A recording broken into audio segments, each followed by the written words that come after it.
All right, everybody, welcome to Virtual Bourbon. My name is Steve Akley, owner of the ABV Network, and we have a good one tonight. We're going to be tasting some Thomas H. Handy, which is pretty exciting.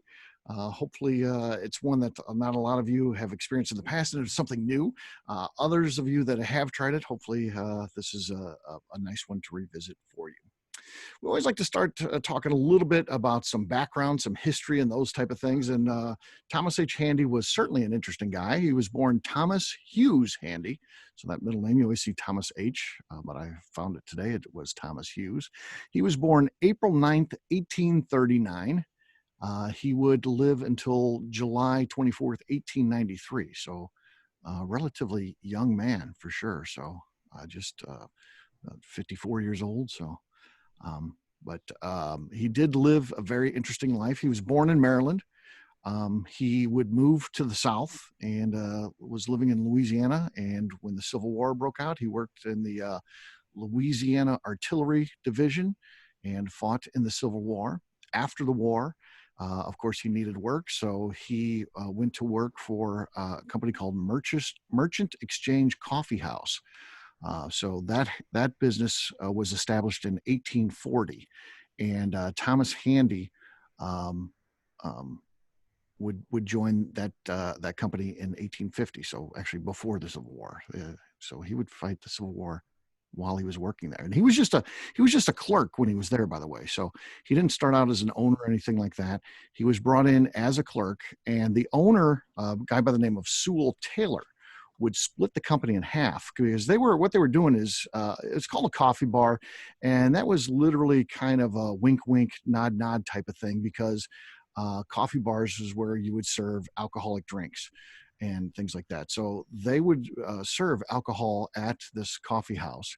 And another thing that Sewell Taylor started doing was importing alcohol. So he decided to make it two different companies. So he broke off the importing company, and he made that its own standalone company. It actually was across the street from the coffee bar then. So Thomas Handy would join him again in a clerk role, just kind of taking care of paperwork and things like that. And they would import, various things. And one of the things they imported was brandy, which was Sazerac brandy. And that was used to make the Sazerac cocktail. So the initial cocktail, the Sazerac, was made exclusively with brandy. It wasn't made with whiskey. Today, it's made with rye, but at that time, it was a brandy drink. And it ended up being really popular. They actually weren't even the ones that started the cocktail. It was started by one of their rivals, the guy who invented Peychaud bitters, actually, which he owned a coffee bar as well, or a pharmacy is what he owned, and he would serve cocktails there as well. Everybody served cocktails back in those days, I guess. And so he would serve the Sazerac, and they then, was using their product that they imported in. So they worked out a deal with him to also serve the Sazerac cocktail at this Merchant Exchange Coffee House. And it ended up being really popular, and by far, their most popular drink. So they ended up changing their name to the Sazerac Coffee House. So that ended up being the name of the bar. A guy by the name of Aaron Bird was running it, and he actually is the one that proposed the name change in 1852. So it became the Sazerac Coffee House, and it went really well, and business was going good, and Thomas Handy was doing great, just as the clerk, and Sewell was kind of wanting to slow things down, retire a little bit, and he decided to sell the coffee bar, and Thomas Handy bought that, and expanded it, and it literally at one point had a 125-foot long bar in there that featured 12 bartenders making almost exclusively Sazerac cocktails, which is amazing. And that drink, they would talk about, some of the other mixed drinks that they would make would take 30 seconds to make. A properly made Sazerac cocktail takes about 5 minutes to make. So that's why they needed the big, long bar and all the bartenders. And if you've ever been to the Sazerac bar in New Orleans, which is definitely a stop to go to, they kind of follow that tradition today. So, it starts out with an absinthe wash, and they put the absinthe around the sides, and they spin it and throw it up in the air. And it's really a neat production, and a great way to see an old-time cocktail made in a very historic place. So put the Sazerac bar on your list next time you go to New Orleans. Um, with Handy, things like I said, we're going really well with the Sazerac cocktail and the bar, but then they ran into a problem around 1890.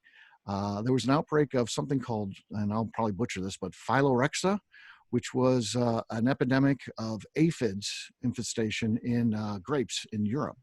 And literally it wiped out about 2/3 of all the vineyards were wiped out via this thing. So products made with that, and vineyards, it's of course wine, and products like brandy, it really caused to be a lot less, of course, and in many cases you couldn't get things.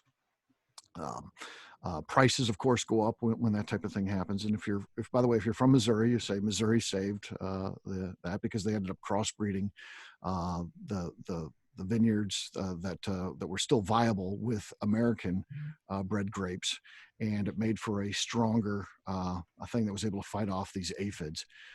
So that's at least the story that I've heard from time to time.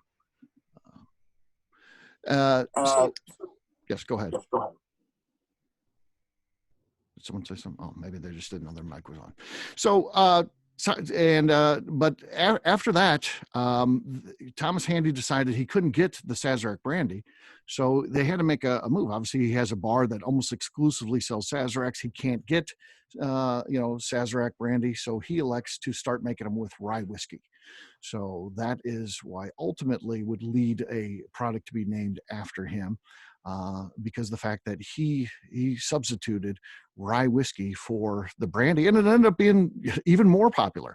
So it obviously was I've never had one made with brandy. It might be nice to check it out and see. I am a fan of the Sazerac, but you do see that having it with rye actually led to much success. So much so that they decided in 1891 to start bottling pre-mixed cocktails, which again I think is pretty cutting edge. I mean, it's something that is pretty big today, pre-mixed cocktails, but I don't think back in the old days. I mean, I think back 20 years ago was a bottled cocktail even a thing, but it was all the way back in the 1890s. So that was one of the last things that Thomas Handy did.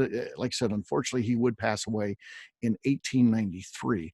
And, the bar then would pass to a gentleman by the name of C.J. O'Reilly, who had served as Mr. Handy's secretary, and he would launch the Sazerac Company. So I don't know if you read most of the history, I've always read that was Thomas Handy started the Sazerac Company. And I guess they give him a lot of credit for the things that he did, substituting the rye, being a big, big purchaser of rye and really kind of laying the groundwork. I mean, C.J. O'Reilly was his secretary, and what he did is just kind of follow suit. But in reality, the person who actually filed the paperwork and incorporated was actually C.J. O'Reilly and not Thomas Handy. So I thought that was interesting. And ultimately, that was a company that still exists today. It's privately held. A guy by the name of William Goldring owns it, and he started buying that stock in I think '84 and continued to buy it till he owned the whole thing. And I mean, it's one of the largest privately held brands. It's an American company, and Mr. Goldring, I believe, is in his 80s, right, Fred? Yeah, but he's still active. Like I said, famously, I got to talk to him one time on the phone, which was an interesting thing. Just by chance, I knew someone who knew him as in like high school and stuff like that, and he actually had Mr. Goldring call me. So I talked to him for just a little bit about the business and things like that, but he would not come on my podcast, so that was unfortunate. I would have loved to talk to him, but he did not. And we spent about 2 hours with him a few years ago. Steve. Oh, did you? Yeah. Nice guy. He is a really nice guy, and he had promised me he would email me a bunch of things himself. Like he doesn't have like a secretary or anything like that. He told me, he was telling me about the Sazerac House, which is open now. We kind of know what that is. It's the headquarters for the company, as well as like a tourist destination. It's got a distillery in there where they make baby Saz.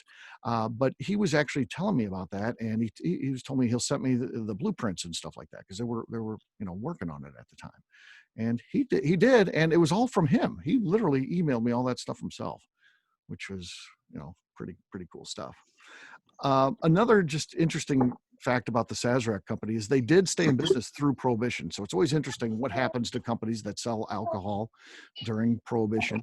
And I thought, well, maybe they focused on bitters or something like that, because they, at that time they're medicinal and things like that. But no, they actually ran a grocery store and a delicatessen. So that was interesting. Here you go. And the Sazerac, and that's what they were doing then. And of course, now they are today owners of Buffalo Trace and Barton, most famously, if you're into bourbon like we are. So, and I don't know, it's a cool company. For their dedication to the visitor experience is really second to none. And all the tours are free. That's the most amazing thing, is they do all those tours for free. So it's the best value in bourbon. I mean, great tours, lots of them.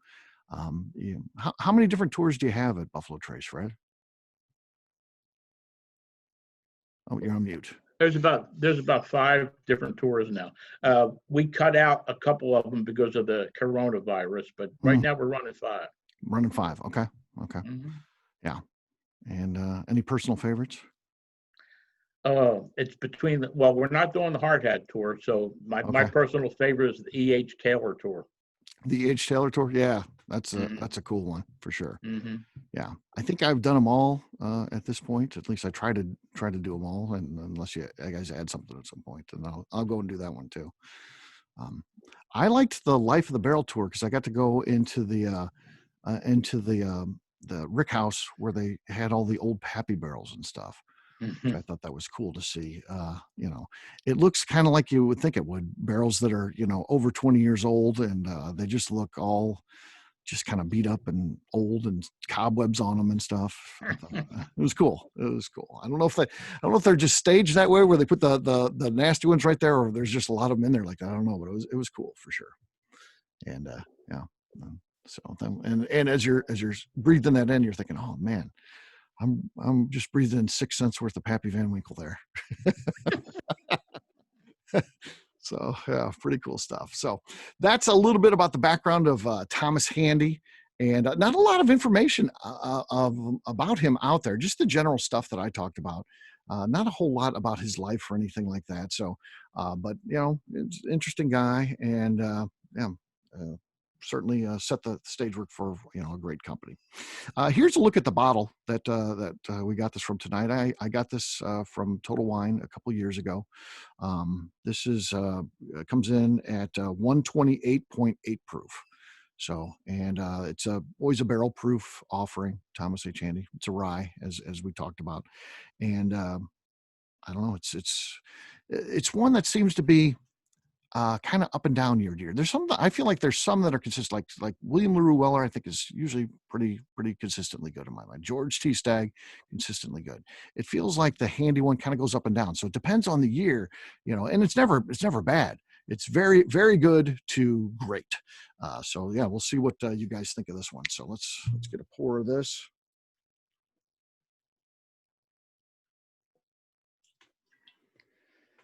All right. Let's talk about this. What do you guys think on the nose there?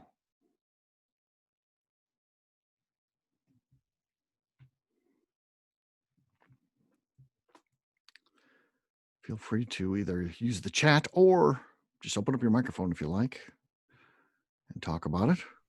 Caramel, definitely caramel. I think pretty soft. It's not harsh.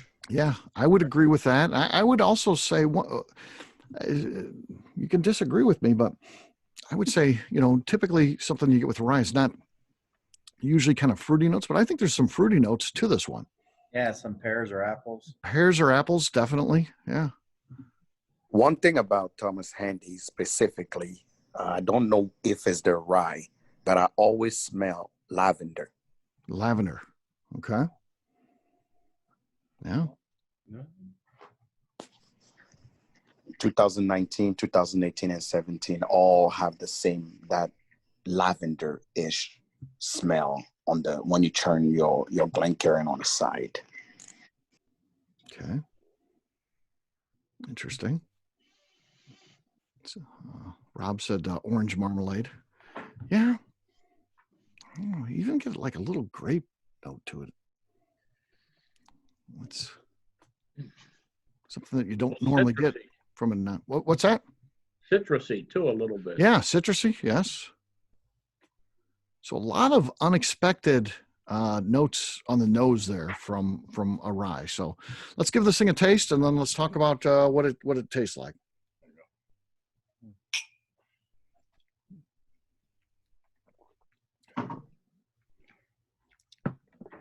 Definitely rye. Yeah. Yeah. God, I love it. That is very good. That was very good. It is excellent. So it's definitely sweet up front, spicy towards the back. I mean, you get a nice layering there of different flavors, which I think is awesome. What are some of the notes that you guys are picking up on this thing?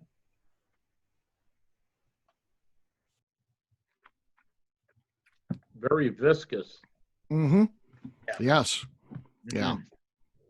Nice mouthfeel. The mouthfeel is excellent on this one for sure. For sure. It sticks with you, Coach. Orange zest. Orange zest for sure. Yeah. Yes. I kind of get that up front with the orange zest. And then as it progresses, it changes a little bit and gets spicy and heats up pretty nicely too, which is perfect. Doesn't heat up like almost a 130 proof. It's 128.8. It's not fire. It's just nice warmth. I mean, the finish on this one is great. Doesn't feel hot. Like No. Those ones where you get and it's hot just to be hot, that's never a good thing. This one. Should I chug the rest of this bottle? I'm not going to do that. And there's no like all that, you don't get that down your chest heat, Yeah. though it's a high proof. It's all kind of spicy in your mouth. True. Oh, yeah. Very, very true. Yeah. Yeah, no Kentucky hug at all. It doesn't it stays in your mouth like Kathy was saying. It feels like it kind of goes back and forth. It's weird. It kind of goes back and throat to mid tongue, back and forth. It's a weird sensation. But you don't feel it in your throat or in your chest though at all. right. No. Yeah, I agree with that. That's a good interesting note. Yeah. Not a normal one either. It's different. Do we know about how old it is? Let's see what they say. I don't know if they say on here. This is my jam. This is my jam. Look at that. It does not say. I'm not sure. It just does not say anywhere on here. They might have released some of this in the notes when they do that. I mean, as we're talking here, I'll see if I can find the age statement of this stuff, because sometimes when they release that, they do like a sheet that goes with it. I'll see if that's out there on the internet. What other on the taste are you guys getting on this one? While I do that,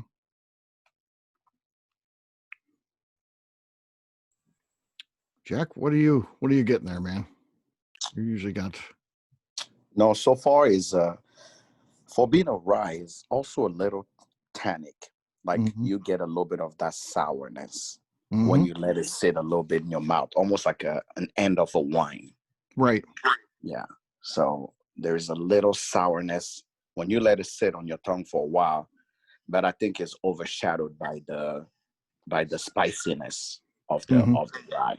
So I'm sitting here going, it literally remind me of star anise. Okay. When they season meat with some star anise and black pepper, that taste that stayed. It's not burning hot, but it's still spicy. Still spicy. Yeah. All right. Let's see here. I do have a little bit of information. All right. It is 6 years and 4 months old. There were 73 barrels in the lot that was used for this. It was distilled in the spring of 2012, and there was an evaporation loss of 25.5%. So, and they sold about 14,000 bottles of this, it looks like. So, yeah, they put a little bit of information, like I said, through the marketing team at Buffalo Trace. They do put out a sheet every year with this that contains some of the backup for these things. So this is, again, 2018. Hey, on all the high proofs I've ever had, this one, like the lady was saying, you don't get the Kentucky hug. Why is that? I'm not sure. We would need to have some sort of expert as to why it does heat up, but why doesn't that follow through the rest of the way? I don't know. I'm not sure. I can. Yeah, I tend to agree. I'm not a big rye fan, which is why I kind of joined this out of curiosity. But typical ryes I've tasted, you get that burn from the roof of your mouth, the back of your tongue. It goes all the way down, warms up the chest. But this one, for 128, didn't do any of that harmful stuff. It actually tastes pretty good. Yeah. Not that you could do this, but it has a drinkability of an everyday drinker for sure. It has that feel of, you could crack this at any time, and it's a sipper. But the problem is it can't find it and it's expensive. but other than that, those things aside, yeah, it would. Let me see. I'm going to try to invite someone on here if he's available, or maybe I'll just call him. You guys can hear it. Here. Contacts. Let me.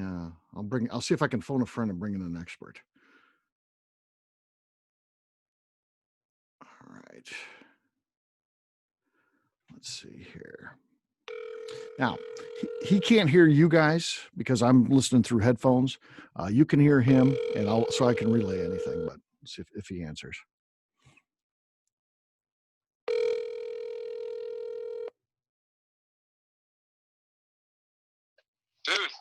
Dude, what's going on, man? Oh, Gary watches fucking shit show. Oh, well, hey, I've got you on a live event here. Say what? I got you on a live event, so you have to watch it live. Nice. Yes. So we're doing a tasting of Thomas H. Handy. This is Andrew Webrink of Independence State, folks. Yeah. So you can't hear them, Andrew, because I'm plugged into headphones here, but they can hear you. Okay. So we're drinking a Thomas H. Handy. This thing is 128.8 proof. And as you drink it, it heats up really nicely in your mouth, like, but not overpowering, not hot, but perfect warm up. But it does not follow as you drink it, like what we'd call a Kentucky hug. It doesn't follow, down your throat, down to the belly like you get with some of those. Do you have any idea why something like that would be? Why it would just stop at the mouth? Yeah, I mean, from my understanding, what it is, what creates that finish is, certain compounds in certain concentrations. So some of the more volatile compounds, that have, lower boiling points, that kind of stuff, that's why we call them volatiles. They can exist in different concentrations depending on the barrel, the toast, the weather, it just really kind of depends. So when you have whiskey that has a really, really heavy front, you have a lot of what we call heavier extractives, ones that don't really volatilize too easily. And then you have, like I said, those volatiles that volatilize very, very quickly, and that's what gives you that sensation, that finish. So what you have there as a whiskey just doesn't have a heavy concentration of those. Okay. Hey, man, I really appreciate that. That was helpful. It's something I don't have the science background like you, and someone asked, and I wanted to give them a legitimate answer if I could. So I appreciate you filling us in. No problem, man. It's about as legitimate as I can get it. I think that's pretty good. Thanks, buddy. All right, man. All right, see ya. So yeah, that's Mr. Webrink. Great guy, and I don't know. You hang out with him, and he's one of the funniest people you hang out with. He's just one of us. But when you talk about his job, that guy is a genius. I mean, he really is. And you know, he can hang out with the rest of us though, and act like every bit of much of an idiot as the rest of us. So we like the dude. But yeah. So what he was saying was, with this being so hot in the mouth, there were less of these volatiles or more? There are less of those. Less of those. How I interpreted what he said. Yeah. Okay, that's what I thought. Yeah. So just what is his job? He runs Independent Stave is the largest barrel company in the world. You know, they're Missouri based, and he works out of Lebanon, Kentucky. Though they have a research center where they do research for all of their partners. So he literally works with every distillery and helps them do the research with the barrels. So say they want to, like, okay, what can we do to, you know, not age something longer but not make it taste bad? All those types of things, or we're developing specific barrels. You know, he's done a lot of the things that you hear about wave stave barrels, where they, you know, and they groove the barrels on the inside, they rip them or whatever, so you get more surface area. All that's been stuff that he's done for them. Wow, that is so cool. He even I don't know where it's at, but you know, the wood finishing series is actually his personal project. He works on that with Jane Bowie. So, you know, the RC6 last year, and then they got the one this year. I don't know what the actual letters are that identify it, but that he works with. It's experiments that he does with Maker's Mark per their parameters, and then they try them and decide which one they like best, and that becomes you know, a yearly series that they do now. So the guy is he's definitely legit. But he's just like I said, he's been a good friend. I met him through Instagram right when I first started on Instagram back in 2015 or something like that, just talking bourbon, and been buddies ever since. There you go. Yeah, there's the new one. So yeah, thanks, Joel. Danny and I were in Kentucky. We're not going to say where. Danny, don't say where. We'll. Yeah. we ran into a store, and they had two of those on the shelf. So Danny and I each got one of those. I didn't get it when it was in Missouri. It's not that hard to get, but I just missed it. I didn't get any of it. So Danny's finished his. So not that actually unusual. So yes. Other thoughts on the Thomas Handy? I did get to try. This is the first bottle I've had of this stuff actually in years. So like I said, I won it at Total Wine Lottery in 2018. But I did get to try it this year. So I got to try all the BTAC collection, and Handy is a standout. It's in the mix for the best one of the year. I did like the William LaRue Weller, and then I'm a Stag just fanatic, so I threw that one second. But at Handy, I put it third, and I don't know. You on the right day, I could say it's first. Even it was really, like Royce and Becca Neely. I shared something with them, and they thought it was the best one by far. So it is really good. Yeah. What else do you guys want to know? Who else can we call? Let's call Freddie now. I don't know why we would do that. That'd probably be the last time I ever get to talk to him too, by the way. We might be able to get him one time, but that would be it, I think. Anything else? Tasting notes? I wonder how the variants go each year, because I have a 2019 Handy, and I'm very curious because I think that proof age is 127, I believe, is a little lower. This year actually is much higher. All the BTAC came up much higher in proof age. It did, yeah. Than normal. So I really wonder if a side by side, if that difference in proof does affect the flavor profile and how you enjoy it. I think there's a big difference in taste. Even when you mentioned the one that you've got, the 2019 is close to this one. I think you'd be pretty shocked to taste that side by side. to me, there's a big variance in those every year, which kind of makes it cool and special. You know, the exact same flavor profile every year would be not ideal in a once a year release, I don't think, for something like this. So it's kind of neat to be able to, you know, rank them a little bit in your head versus it's all a tie for the best because they're kind of the same. So yeah, it varies widely, and those proofs do jump around too, which is cool. So, but overall, like I agree with you though, it seems like they're up this year, so which kind of matches where everybody else is at too.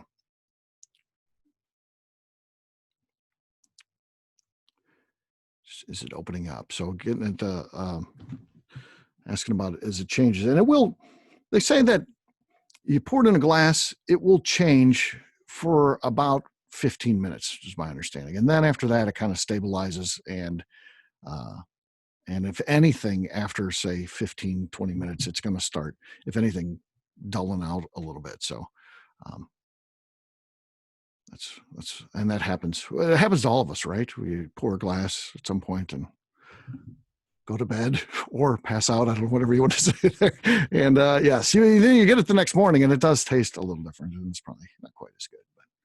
I thought I was the only weird one. No, it's amazing how often I'll come out to the and be like, "Oh yeah, I forgot about that." Yeah, no, I do that often when I open my first bottle of anything. When I'm done drinking it, I would leave it by the sink, and in the morning I'll come back and nose it. Okay, just to be sure that I get truly after. Since I grew up around wine. You want to know if he really truly opens up, what is the final nose that you get. And you'll be surprised things that you smell in the morning when you actually come back to that glass. Yeah. Now, who was on the event where we did Flagship Whiskey and New Riff was on there? Was anybody on there besides Jack here, of course?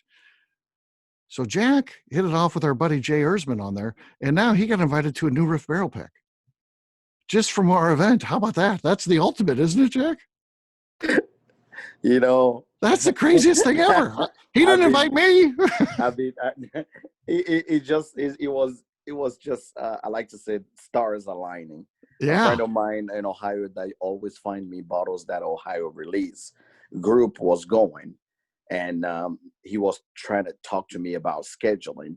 And I'm like, well, I know a guy at New Riff. I met him with the ABV Network. Talk to that guy. So I gave him the email, and he was able to get himself onto the list quicker. So, of course, he goes, hey, you hooked this up. Can you join us? I say, I'm already there. So, right. Yeah, not going to miss that so one. I sent an email to Jay. I said, hey, I'll be there. And I was also want to get on their media list, which he told me, you know, the ABV Network drink all the New Riff, so he can put me on the media list. I personally account for all that, so yeah. Yeah. So yeah, that's good. So very cool. Well, get an extra bottle. We'll do an event. We'll taste it and see how it is. No, I will send you a bottle of my barrel pick. Yeah. Once we're done, we'll begin our bottle 30 days later. So, okay. And the sticker is actually even the most phenomenal part is Super Trooper. When they get stopped in a car and they say, "Are you smoking the Riffer?" And we have the little the Riffer. Have the New Riff. Yeah. Are you smoking the New Riff? So right. Really good sticker, you know, tater sticker. So yeah, that's cool. Yeah, Riff's got a real good sticker program. Some of theirs are hilarious. So, and they have some cool ones too, like where they had that Ken Griffey Jr. rookie card, Ken Riffey Jr. So, they get creative with that stuff. But who's going to go out and get a bottle of Handy this year now? I wish I could. I don't know. Probably won't happen. I've been talking to old ladies at every, you know, allocated place just to make sure I charm them. So when the BCAT come, they can. But I was impressed. I don't like rye. I'm a rye hater by nature. And Alan Bishop changed my mind on rye with all the samples that I had from the French Lick. And since then, I've got the 2019 Thomas Handy, which I really like. So this year I'm out for it. Yeah. I don't even care about the stag anymore. I just want the handy. The handy. That's Okay. it, yeah. It's a good one, man. Yeah. If you can get your hands on this year's, it's fantastic. So get out there and give it a whirl. Good deal. What else you guys want to talk about? What else you want to know? I've got some scoop that'll be in the my quick bourbon notes on Friday. I just heard this today from a Beam insider. You know, they've when they started naming them, they came out with 6, and then they pared it down to 4. In the last 3 years, it's been 4 releases, so it follows the seasons. You know, you got the winter and the quarterly basis. And this year, I saw they have, they've released 2, Boston Batch and Granny's Batch, and then they have 2 more lined out. They got Pigskin Batch and no strangers or something like that, spelled with NOE, like the No family. But I asked, I contacted Beam. I said, hey, here we are. We're basically in October here, and we don't even have the 3rd one out. And I've been talking to the retailers and said, you heard anything? And they said no. And I said, where's it at? And they said, it looks like they're only going to do 3 this year. One of them didn't quite turn out how they had hoped, as they were going to bottle it, and decided not to do it. So there'll only be 3 Bookers. And I don't know which one gets. It would make sense of the pigskin one, because it should be coming out about now, and it's not coming out. So I would assume that one's canceled, and then they'll just have that No Strangers. But I don't know. I don't have any insight on how they're handling all that, or if they even changed the name altogether. I don't know. So, but I thought that was really interesting. So that's cool. And I got I'm going to be doing some if you're Booker's fans, I'm going to do some side-by-side tastings of the years. So 2020 when we finish it and they get them all out, 2019 and 2018. And I even picked up something that's really cool I didn't even know existed. They do a separate batch for export. And so in 2018, I got a bottle of the export. Even the bottle's different. I had no idea. It's not that Booker's has always had that same bottle. It's in a different type of bottle. So it's cool. So I got that today. And so that's going to be included in the 2018 flight. So I just posted on my Instagram about the 2020 export. So it was the first batch of the export and the 2020 granny batch. Mm-hmm. So I did a side by side of it on. I should send you a sample of the 2020 export. That's what I posted. I said, Bookers, I got my eyes on you. You guys are cheating us, because the export one came. It was good. Up with more flavor and almost better on the nose than the granny batch. And the granny batch this year is my favorite. So and Jack, did it have that weird bottle too? That's different. Yes. Yeah. So it's 70 mil because of the rules of Europe. So it's 70 centiliter. That's what they have. Yeah. And it's a weird bottle. And it is. Yeah, it's not shaped. I mean, it's not horribly different, but it's also you instantly see it's different. I mean, it's not. Yeah. It's 50 milliliter less than the American bottle. Mm-hmm. But it's the 2020 same age statement as the granny batch, almost everything. But I will tell you, the nose only, I'm not even going to get in the taste. The nose is different. Yeah. So I posted that the last time, that I never thought, because I have a lot of family in Europe, and when they find something different, they will let me know. But that 2020 export versus the 2020, same 6 year, 4 months, everything is the same.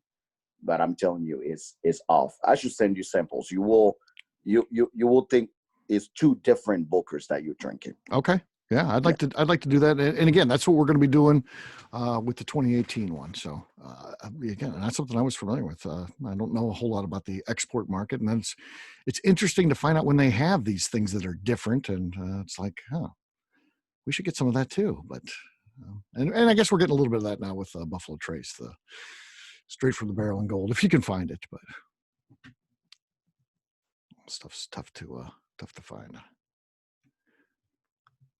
What else do you guys, any questions or anything like that related to Thomas H. Handy, Buffalo Trace, Sazerac, or just the bourbon industry in general?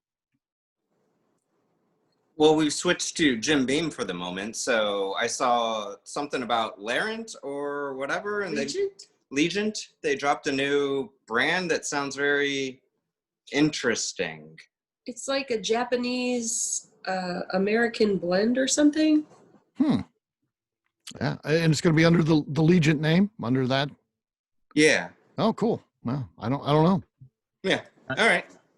I think it's a blend of Kentucky bourbon and Japanese whiskey. I think I Okay. read that. Okay, Yeah. that makes All right. sense. Yeah. So very interesting. Do you guys like these individual unicorn events when I can do them, when I can track down this stuff? Is it worth doing? What is next? I don't know. I've been on this acquisition thing recently, and I've got a lot of stuff coming up. So I'm going to take most of January off. We do have our flagship one we're going to do in January. We're going to take a lot of that off, take a little break, but kick it strong again in February. And pretty much everything's outlined for the rest of the year. So I don't think, unless something comes up really unique, I don't think we'll be adding anything else through the end of the year. So it's kind of all out there right now. And then we'll start adding February and beyond. So, and again, more live events too. I think, especially if we get back to any sort of normalcy, but we're trying to come up with event ideas that we can do in today's pandemic world, because it doesn't look like it's going away for a while. So we're trying to figure out how can we do events, and we had a really good ending to that Dusty class that we did. So we did. I didn't know it would turn out this well, but we did kind of a bourbon roadshow type of thing, and like the Antiques Roadshow, where I told everybody to bring in their bottles, and a couple people from the class brought them in, and then Miss Becca Sue from my team had a couple unique bottles, and then I brought in some stuff too. And then we had our experts there kind of evaluate what they think those are worth. And there was some cool stuff that showed some old decanters. There was a Prohibition era bottle someone brought in that was full. Yeah, it was cool stuff, wasn't it? Bill, you were there. Yeah. And Annie brought a couple decanters in. Mm-hmm. Yeah. Yeah. Danny was there, and he brought a couple decanters. I only paid 50 cents for one of them. He paid 50 cents for one, and the value was $150. $150. Yeah. So that was a good pickup. So the Cyrus Noble, is that where did that come from? The Dusty class, the 1979. No, we did an event on the Cyrus Noble. That's an interesting one too, and that's kind of an interesting company because they've been around forever, and sourcing whiskey, and that was one of those surprise ones where I didn't know what it was going to be like. But if you tried that one, I've been throwing in some bonuses from time to time because. Like I said, if we don't sell all the tickets, I've already put them in sample bottles because I have to put them in sample bottles first so I know how many tickets I can sell. If I don't sell them out, I get extras left over. Or sometimes if we're doing multiple things, especially when you're talking Dusties, there's different levels. So one might fill 18 sample bottles and the other one might fill 16. And so, I've got this whole little thing of extra bottles. So when people have been buying multiple tickets and things like that, I've been throwing in some of the extra stock and just market a bonus. But the Cyrus Noble, give that one a try. If you haven't tried it yet, it's actually surprisingly good. That's you kind of go into their expectations when you haven't heard of a brand. Like I hadn't heard of that until I got to researching it. It was actually really good. Doesn't follow the Handy very well. No, no, it's not going to compete with Handy.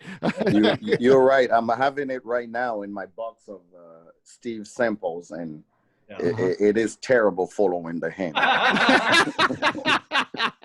That's what we were saying.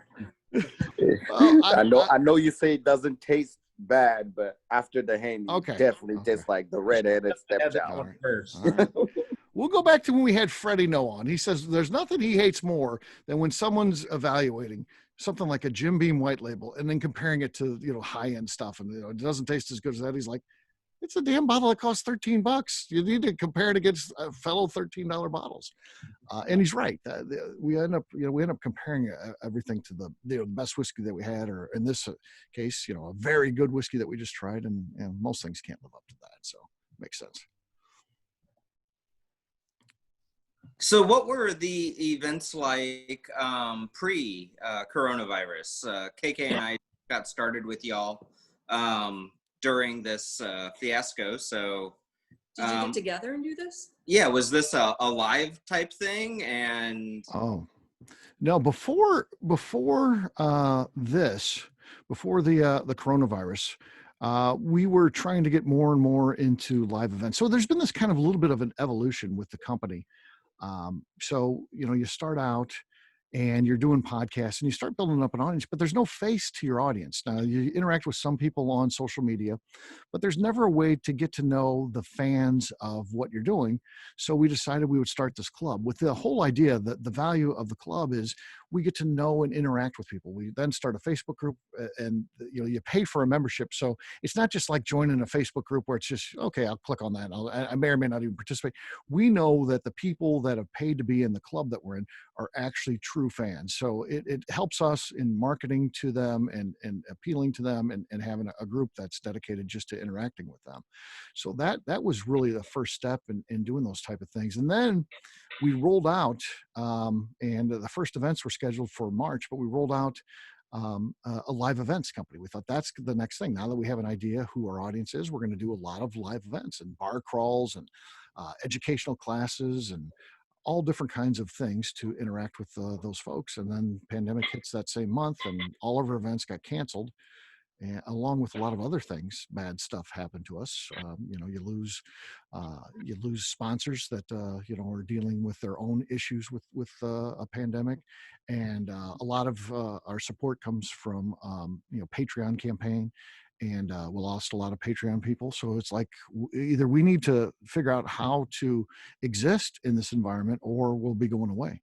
And the Zoom thing was just starting to take off, and in late March we practiced with it, did some trial events amongst just with our team, and we thought we could do it. And in April we launched a full menu of Zoom events, and it's been great. I think that we lead the industry in these events, and I just heard from someone in the industry today saying they look at our stuff and we're setting the standard, and I'm very appreciative of that, to be noticed like that, because we put a lot of work into these and offering a diverse menu of different things and try to always be creative to do different things for you guys. So it's cool.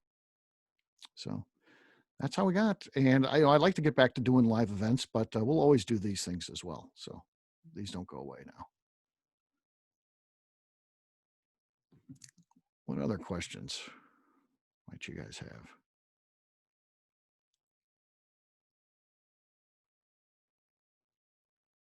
Can you hear me? Am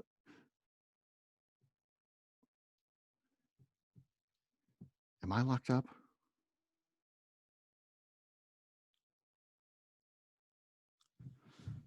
Collection behind him. My father-in-law, he played in NFL for a few years, so got a little kick going. But it's a lot of Hall of Famers from my childhood, beginning in the 80s, all the way up to the 2012 era.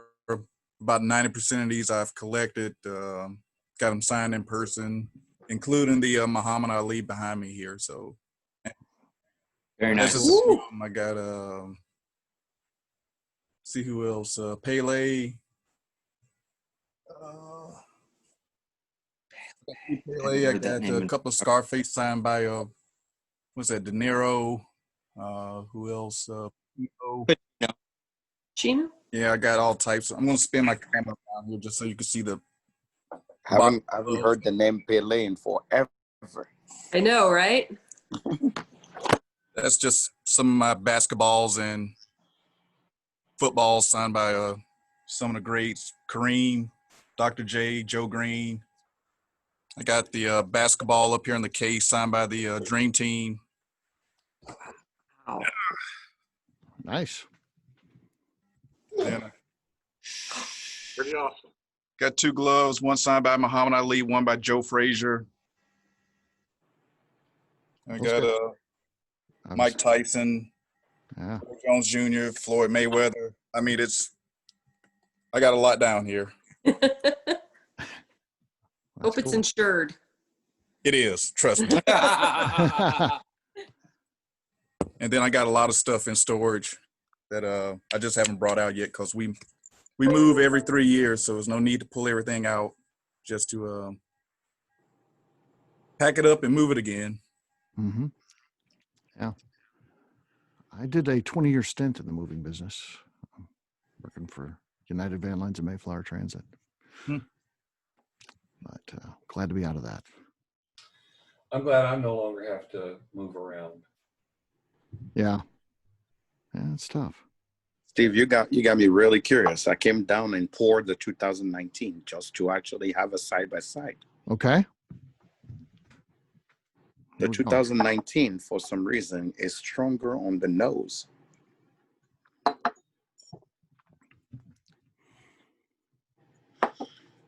Same nose profile.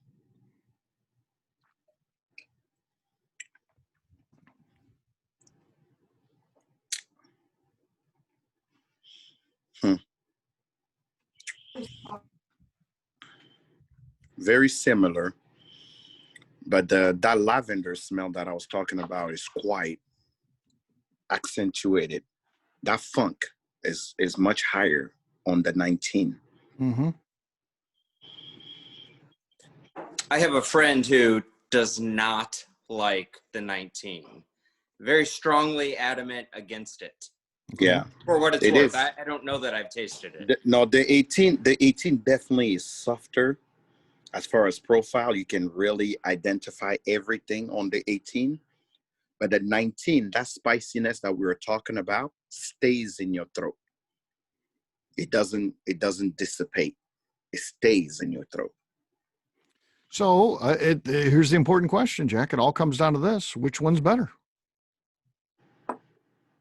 If I had my choice, I would do the 18. 18. Okay. There you go. If I had my choice, I would go with the 18 because I could feel all the spiciness in the mid-mouth feel and, still enjoy it. But the 19 seemed to pass the mid-mouth and stay in your throat. Like it almost doesn't go down easy. Mm-hmm. So if I had my choice, definitely you have the better bottle. Great. Yeah. Tim Willer's here. Tim, how did you get here tonight, man?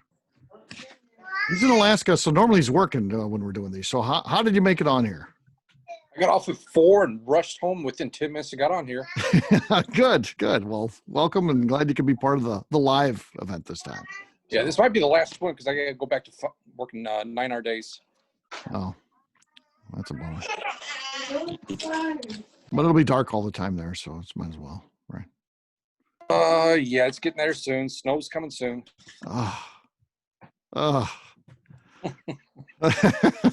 10 more years. That's all I got. 10 more years. I'll be in Kentucky. 10 more years to Kentucky. Where are you going to be in Kentucky? What town? I'd probably be over. My brother lives in Elizabethtown, south of Louisville. So I like that area over there. Okay.